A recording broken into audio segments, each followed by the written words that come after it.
fellow student warriors, I welcome you to the Society to Prevent and Alleviate the Spread of Misogynist Sentiments, SPASMs. We come together today to face a threat that may well change forever the way we teach in the future. Despite years of research and innovation, the Luddites are still persisting throughout academia and stubbornly retaining their beliefs that change is bad and must be avoided at all costs. Recently, the Luddites have spread out across the land, preaching that their love for exnovation to all the lands. They have begun a campaign of propaganda, spread far and wide on AM radio, claiming to all academicians that theirs, the Luddites, is the one true teaching method. That we must all shun and turn away from all thought, and those who may attempt to spread it. That innovation through simulation can be our true salvation. Nay, they exhort all to reaffirm their allegiances to the ancient ways of teaching. They want to return to paintings on cave walls and, gasp, chalkboards. They decry all forms of presentation software, claiming overhead projectors will suffice. No PowerPoints, no mimeographed handouts. Man, did I used to love the smell of those handouts, hot off the press. Those were the days. But I digress.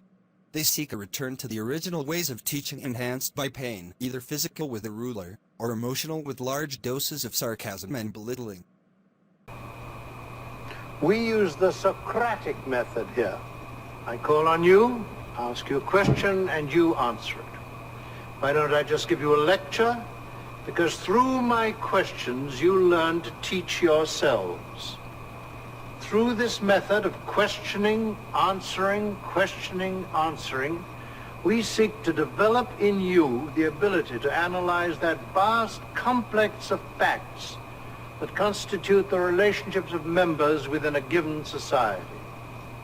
Questioning and answering. At times you may feel that you have found the correct answer. I assure you that this is a total delusion on your part. You will never find the correct, absolute, and final answer. In my classroom, there is always another question to follow your answer. As you're on a treadmill, my little questions spin the tumblers of your mind. You're on an operating table. My little questions are the fingers probing your brain. We do brain surgery here. You teach yourselves the law, but I train your mind. You come in here with a skull full of mush, and you leave thinking like a lawyer. They strongly exhort we resist the pull of gamification. They believe learning is not meant to be fun, and if made so, will obviate the entire process, turning students into sniveling little blobs of protoplasm, seated before their TVs all day, never learning a thing. They would outlaw games, outlaw televisions for that matter, and only tolerate a return to learning by sitting passively, for interminably long days, before an order, working to listen, to stay awake, and to transfer as much of the imparted knowledge as they can with simple tools of paper and big chief pencils. And worst of all, the Luddites do not accept the plainly proven fact that simulation is a proven effective and efficient way of learning that enhances long-term memory, makes the learning authentic and enjoyable, as well as reproducible ad nauseum for maximal enhancement of skill or knowledge by frequent, repeatable practice. The Luddites seek a return to the old ways, when we each had to acquire a corpse to be brought as part of tuition to our medical training. To simulate anatomy any other way than the grisly, tedious, time-consuming process of dissection is how they believe to be the only way to learn enough anatomy that one could be a PA even if they chose a career in behavioral medicine or dermatology. The Luddites seek a return to the times when you learned by practicing on real patients. If something went wrong due to your ineptness, well, so be it. There is going to be some collateral damage in all struggles. And 10 out of 10 die anyways. They believe the best way to really learn medicine is through time and practice on real patients. Yes, fellow spasms, your task is great. You must quest throughout the lands, learning, demonstrating and teaching technology used in education. And of prime importance, you must create simple, usable journals that we can leave with the Minister of Education for all of ATSU Landia. They can then use the knowledge, and the teachings, found in those journals to combat the Luddites by spreading knowledge across the land of how to create simple simulations with long-lasting benefits.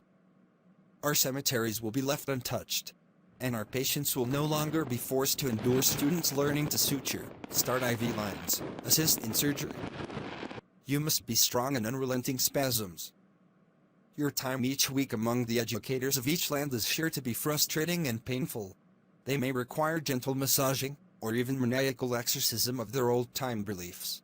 You will be met at every turn by educators with Luddite beliefs who will seek to contradict you through the soothing promise of rest and laziness that comes from the old ways, rather than striving for innovation. The narcotic-like call of their armies, called robaxins, will try to break any grip you can get on their desires to progress, to innovate, and to move into the 21st century. Go forth, spasms, and conquer the minds of the people. Enlighten upon them the possibilities and evidence base of educational technology as it can be utilized to make their teaching more efficient and effective. Introduce the concept of simulation among them, so they can leave the dead in peace and the living no longer need be practiced upon. But first, we must train for the quest. You will need to be fluent in the new language of EdTech Simulandia.